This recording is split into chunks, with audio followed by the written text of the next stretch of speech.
Impact of changes in protein binding.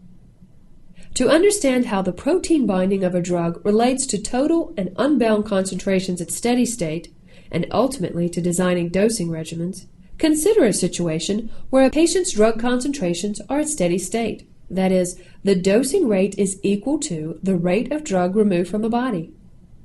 Suppose that you perturb the system by increasing the unbound fraction of drug. To do this, you either reduce the amount of albumin, which is a drug-binding protein, or you displace the bound drug with another drug that has a high affinity for albumin. This binding perturbation increases the unbound concentration of drug in the blood. The increase will not significantly change the concentration gradient because the gradient is already very high. The amount of unbound drug entering the hepatocyte does not increase significantly, and thus the rate of elimination remains about the same.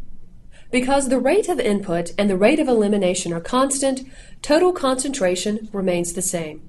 That is, the sum of the bound and unbound concentrations in the blood has not been affected.